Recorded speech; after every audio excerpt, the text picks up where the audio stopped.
Good afternoon to everyone. In a previous video lecture, already we had discussed on a law of diminishing marginal utility. In this video lecture, we have to discuss the assumptions to the law of diminishing marginal utility.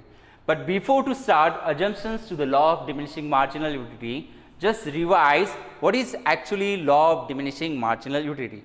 So, law of diminishing marginal utility, it is mainly given by the new classical economics Professor Alfred Marshall in his famous book that Principles of Economics published in 1890.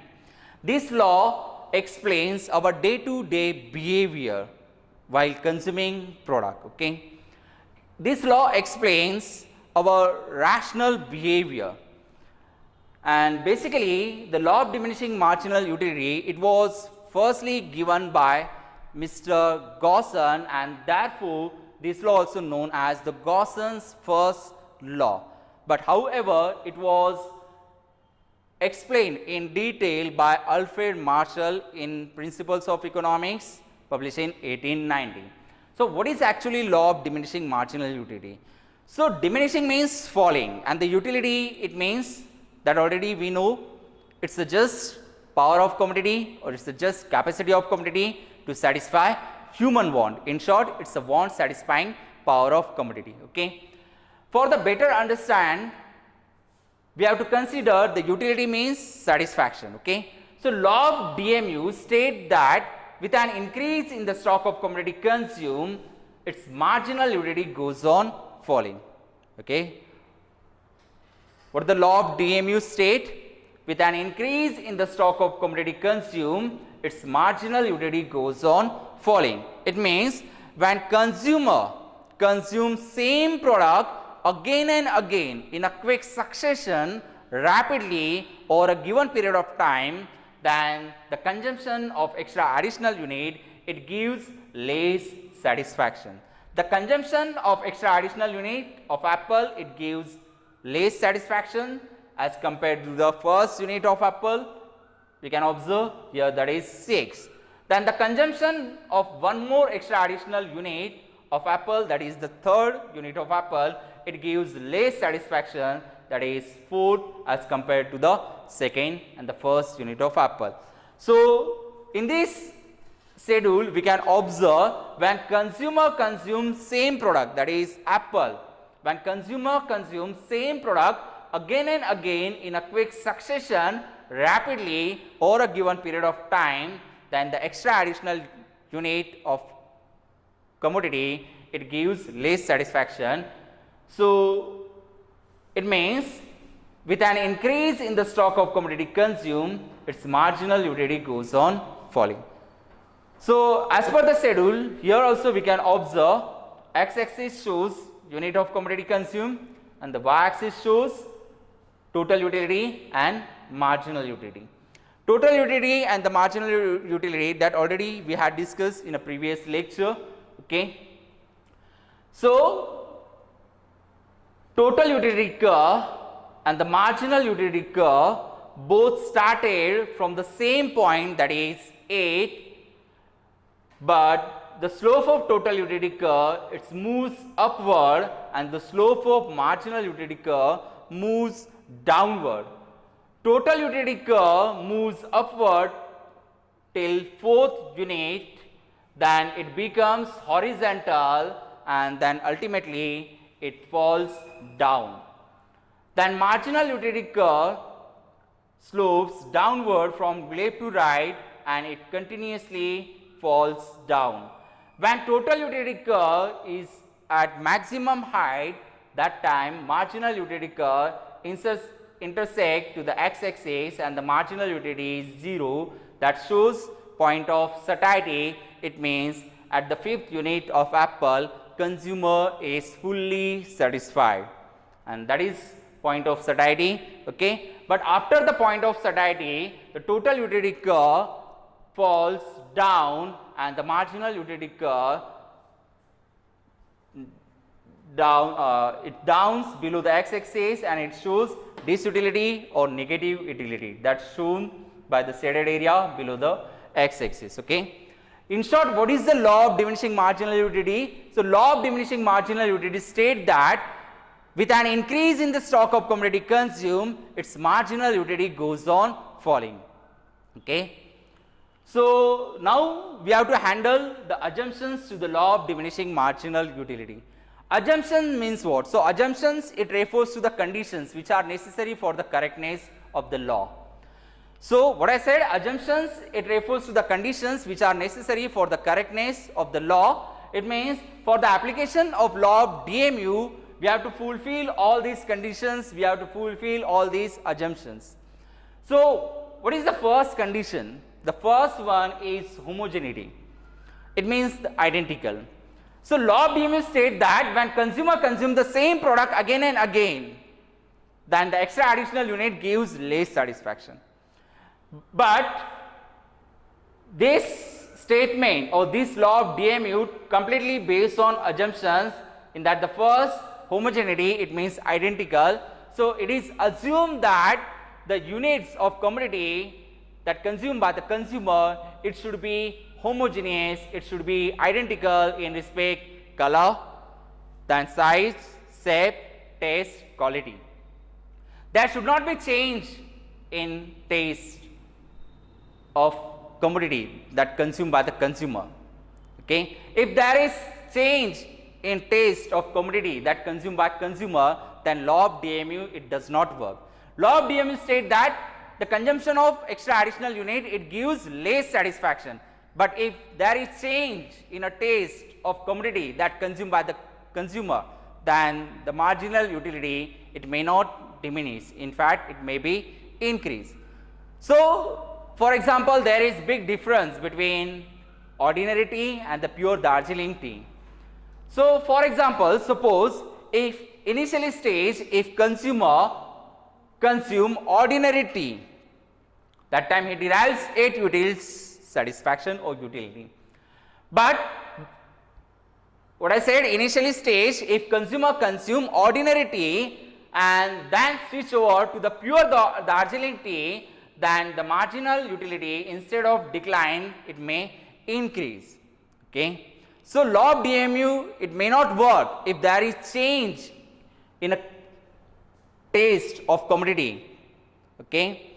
So for the application of law of DMU, we must have to fulfill the condition of homogeneity. It means the unit of commodity that consumed by consumer, it should be homogeneous or identical in respect shape, color, taste, quality, etc. So in our example that we had discussed when consumer consume the apple one after another, that time the extra additional unit of apple, it gives less satisfaction. Okay. But second unit of apple, if the second unit of apple is sweeter than first unit of apple, then marginal utility, it may not diminish. So it will increase. So there should therefore there should not be change in a taste of commodity that consumed by consumer. Okay. Then second condition, that rationality. So it is assumed that the consumer should be a rational person. The behavior of consumer, it should be a normal. So consumer is a normal person who want to obtain maximum satisfaction. What I am saying, the consumer should be a normal person who want to obtain maximum satisfaction. The second condition, rationality, it means the behavior of consumer, it should be a normal, he should be a normal person who want to obtain maximum satisfaction. Law of DMU, it only works to the normal behavior, it only works to the normal person. It never works to the abnormal person such as drug addicted, drunkard or miser. So second condition, the consumer should be a rational person. Then the third condition, continuity in consumption. So Alfred Marshall assumed that the all units of commodity that consumed by consumer, it should be consumed continuously in a quick succession. There should not be gap between consumption of 2 units. There should not be interval or gap between consumption of 2 units. Okay. If there is gap between consumption of 2 unit, if there is interval between consumption of 2 unit, then marginal utility it may not diminish. So for example, the first unit of apple consumed in the morning and the second unit of apple consumed in evening, then the marginal utility it may not diminish. Okay. So there should not be a gap or interval between consumption of 2 unit. Then next move to the fourth point, reasonable unit. So fourth condition, the unit of commodity that consumed by the consumer, it should be a reasonable size, it should be a standard size, it should not neither too big or neither too small, it should be a standard size. For example, a cup of tea, a glass of water. Okay, it should not a spoon of water or cup of water. Okay, it should be a glass of water. So the next condition, that reasonable unit, it means the unit of commodity it should be a standard size, it should be a proper size, then only law of DMU it will applicable. Okay. The next condition, single use. So already we had discussed utility, it's a multi-purpose, it means there are certain products satisfy several want. But law of DMU state that with an increase in the stock of commodity consumed, its marginal utility goes on falling. So law of DMU it will work only if there is single use. It means in our example, when consumer consumes the first unit of apple, that time he derives 8 utils marginal utility. When consumer consumes second unit of apple, that time he derives 6 marginal utility. At third unit of apple, he derives 4 marginal utility. So as consumer consume more and more unit of apple, marginal utility declines. Okay. So it declines because apple used to satisfy only a single want, that is to fulfill hunger. Okay. We cannot use apple to satisfy several wants. For example, we cannot use apple to serve as a money. If we can use apple to serve as a money, then the extra unit of apple it will give more and more satisfaction. So law of DMU it may not work. Okay. So therefore condition is that there is single use. It means the unit of commodity that consumed by the consumer, we can the unit of commodity that consumed by the consumer, it should be used to fulfill a single want. Okay. So electricity it can satisfy several wants. So therefore through the electricity we derive more and more satisfaction. Okay. Then the next point, cardinal measurement. Okay. Utility means what? So utility it's just power of commodity, it's just capacity of commodity to satisfy human want. In short, it's a want satisfying power of commodity. So it's a just psychological term. It has no physical existence. No one can see the utility, no one can touch the utility. It's a intangible, it's a just psychological term. So therefore in reality it is very difficult to measure utility in cardinal numbers, that 1 2 3 4 5 and so on. Okay. But Alfred Marshall assumed that utility can be measured in cardinal numbers, that 1 2 3 4 5 and so on. Why Alfred Marshall assumed utility can be measured in cardinal numbers? Because of explanation of law of diminishing marginal utility. Because such assumption helps to construct the utility schedule, and the such assumption helps to understand this law of diminishing marginal utility. So condition is that utility can be measured in cardinal numbers. Okay, it's a condition, it's a hypothesis, it's a just assumption. So Alfred Marshall assumed that utility can be measured in cardinal numbers, and such assumption helps to construct utility schedule, and that schedule helps to understand the law of DMU. Okay. Then next move to the next point, condition of divisibility. So Alfred Marshall assumed that the units of commodity that consumed by the consumer it should be divisible, so that consumer can acquire the units in a small pieces in a quick succession. Okay. So unit of commodity that consumed by consumer, it should be a divisible, so that he can acquire the units in a quick succession. Then the last most important assumption, ceteris paribus, it means constancy. So ceteris paribus, it means other things being remaining same. Which things?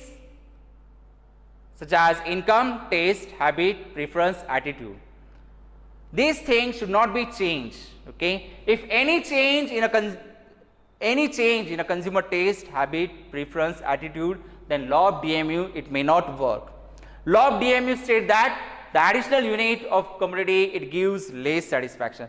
But if any change in a consumer taste, habit, preference, attitude, then marginal utility, it may not diminish, in fact it will increase. So for example, if the consumer attitudes change from apple towards mere dry fruits, then the extra additional unit may not falls, in fact it will increase. Okay, so therefore there should not be change in a consumer taste, habit, preference, attitude. It means ceteris paribus, other things should be remaining same, that consumer taste, habit, preference, attitude. So these are the conditions, these are the assumptions. Okay, for the applications of law of DMU, we have to fulfill all these conditions, we have to fulfill all these assumptions. Law of DMU completely based on these conditions or these assumptions. When we violate all these assumptions, or when we violate any condition or any assumption, that time law of DMU, it may not work. So therefore we have to fulfill all these conditions, and the law of DMU is completely based on all these assumptions or conditions. In next video we will discuss exceptions to the law of DMU. Thank you so much.